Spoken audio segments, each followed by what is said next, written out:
In today's football, Sir Alex Fergusson couldn't do anything about Pep Guardiola because Pep Guardiola is the greatest manager of all time and his record at Manchester City is unbeatable, and even Sir Alex Fergusson wouldn't be able to do anything. I've seen this opinion today, and I get where the person's coming from in terms of what Pep has won in the Premier League, because they reference Pep when he was winning at Barcelona, and they said, well, if can you do it in England, in the Premier League? And he has done. But while reading that post, and it's not the first one I've seen, it shows a clear lack of understanding of Sir Alex Ferguson's managerial career in England. Because football changed so much from 1986, when he was appointed Manchester United manager, to when he left in 2013. And he had a number of challenges and he overcame almost all of them. So I wanted to do this piece today on just a bit more about Sir Alex Ferguson in England and what challenges he faced, what he came into in English football, the challenges he faced throughout his career, and how kind of he overcame them. And that kind of says to me that actually, if Sir Alex Fergusson was around now, not obviously the age he is, but as a prime Sir Alex Fergusson, while I wouldn't say he would win everything and Pep Guardiola wouldn't, I think you'd see a United at the top like they were when he was up against Wenger or Mourinho, and obviously Chelsea post Mourinho. Doesn't always mean they're winning the titles, but they were up there. Before I go into Ferguson's English career, obviously I'm not going to ignore the fact that obviously he broke the Rangers-Celtic duopoly in Scotland. He won Scottish League titles, Scottish Cups, Scottish League Cups, and obviously probably biggest of all, the European Cup Winners' Cup in 1983.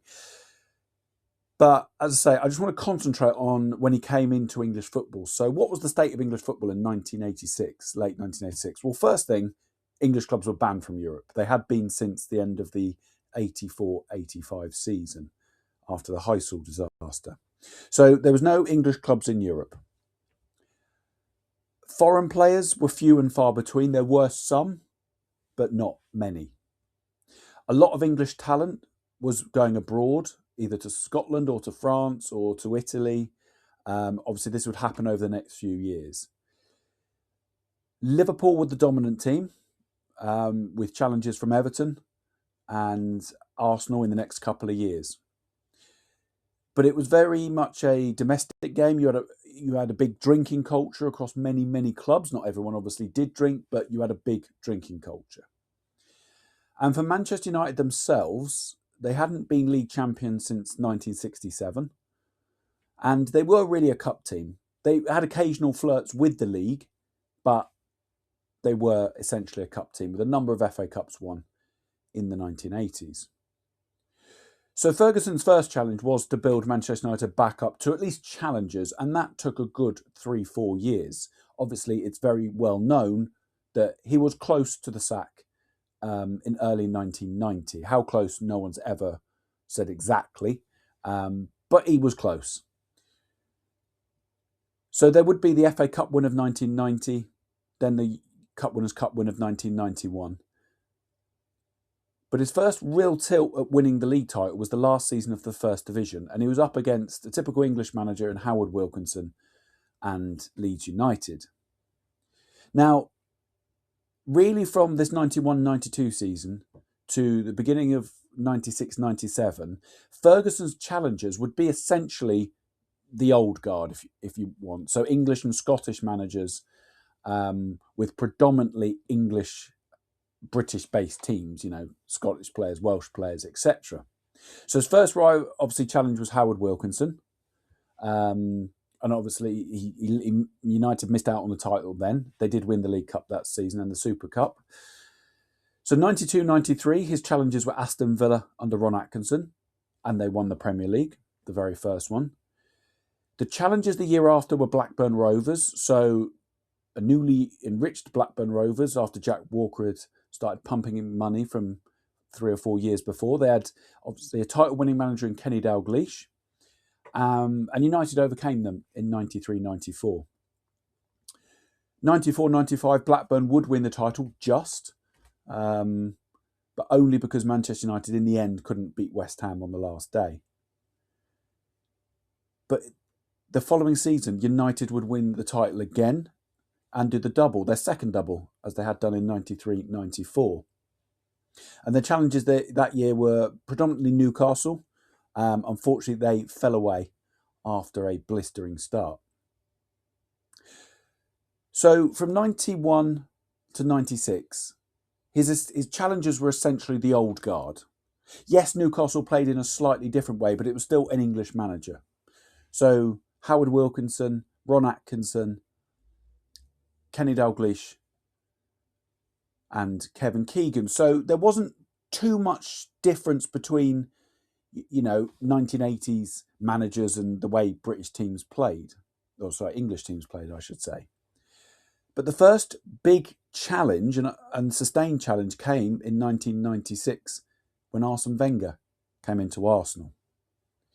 Now, Arsenal had been league champions in 89 and 91 and been a cup team with FA Cups, League Cups and Cup Winners' Cups in the 90s. But Wenger was different to all the other managers that Ferguson had faced because it wasn't just a new manager, he brought a whole new philosophy and a European-based and a scientific-based approach to Arsenal. So out went the drinking culture that Arsenal were famed for. In came French players and a number of other foreigners. Now, it would truly be felt in the 97-98 season when Arsenal not only won the league but did the double. So how did Ferguson and United respond to this? Because this wasn't just a traditional challenge, this was something new. They went and won the treble, Premier League, Champions League and FA Cup. And while they wouldn't repeat the treble the following seasons, they won the title again in 99-2000 and again in 2000-2001. So 3 titles in a row.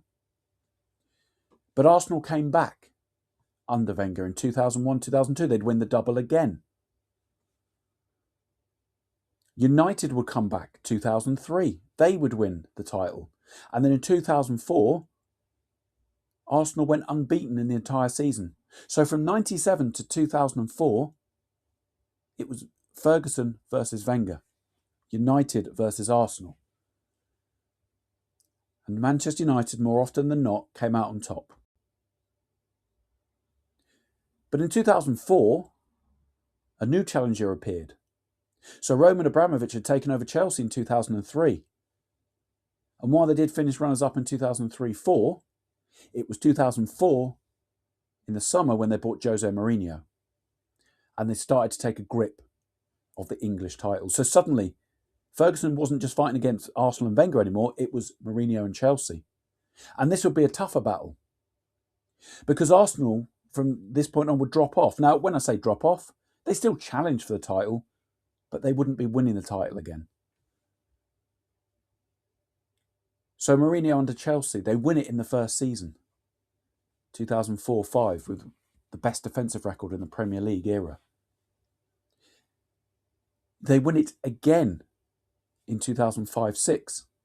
United and Arsenal are fighting each other for second and third.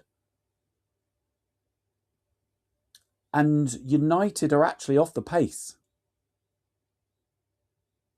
They're struggling in Europe by their high standards in terms of they're not getting to the final of the European UEFA Champions League. And they're going through a bit of a transition. And Ferguson's touch and career and management ability was called into question around this time. Could he do it? And he did by building a new dynamic young team. Cristiano Ronaldo, Wayne Rooney, Carrick. You've already got Ferdinand, you've got Vidic, Van der Sar. So he builds a new team. So 2006-07, United are champions. But they lose the cup final to Chelsea. The following season, United are champions again and they win the Champions League. And then the following season again, they're champions. So again, Ferguson has faced a challenge. This time it's taken him a bit longer to get back to where he wants to be, but he's gone and done it again, and this time in Europe again. And while Chelsea would take the title in 2010, United would take it back in 2011, but there's another challenger coming, this time much closer to home in Manchester City. So Manchester City were taken over in 2008. Ferguson's dubbed them the noisy neighbours. But in 2011-12, they're not noisy neighbours anymore because they beat United home and away and take the title in the most dramatic finish in the Premier League era. How does Ferguson respond? He wins the title back in 2013 in his last season, was probably one of his weaker teams. So what this shows is every time Sir Alex Ferguson had a challenge, he responded. You know, as I said, Arsenal fell off the pace under Wenger. Chelsea would fall off the pace. Liverpool are occasionally there, but didn't win anything. But United, every time people thought United were finished, Sir Alex Ferguson brought them back. So they faced down the challenges of the traditional English and Scottish managers in the early to mid-90s. He then faced and overcame the challenge of Arsene Wenger and Arsenal. And then newly enriched Chelsea, first of all under Mourinho, then under a number of other managers such as Ancelotti and Avram Grant. And then overcame the Manchester City challenge. So when people say that Sir Alex Ferguson couldn't stand up to Pep Guardiola these days, I think that's a massive disservice, because the great players and the great managers adapt constantly throughout their career. And if you look at how Ferguson played, for example, the 92-93 winning team, and then compare that to the 99 team, the treble winning team, and then the 2008 team and the 2013 team, they are radically different. Yes, some of the players bridge the entire span, you know, Ryan Giggs or, you know, all of those kind of titles, Paul Scholes for the majority of it. But English football was so different in 2013 compared to the first title in 92-93. The coverage for everything was different. More games in the Champions League.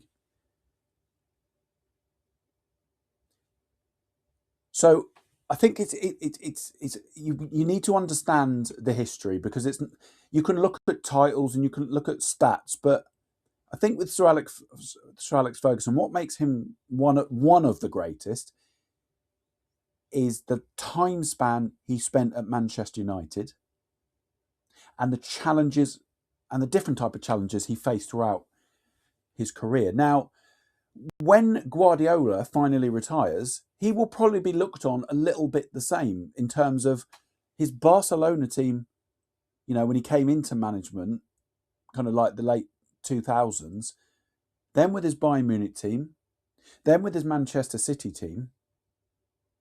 So football is different. He's had different players. You know, things have changed. Tournaments have changed just in Guardiola's lifetime. So I'm not saying that Sir Alex Ferguson is miles better than Guardiola. All I'm saying is, if Sir Alex Ferguson was in his prime, and his prime was quite a while, he would respond to the Guardiola challenge. I'm not saying with the United of this day and age, because obviously this United team currently is probably not anywhere near winning a title. Even Sir Alex Ferguson, I think, would struggle to get this team winning a title. But the great managers who survive adjust.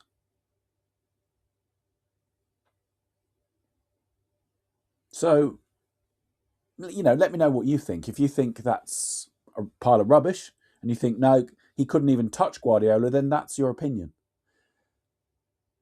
But I just wanted to give that context and that history for Sir Alex Fergusson, because I think it's important to understand what challenges he faced, all the different managers, all the different types of managers, all the different clubs he faced, and he shot them all down.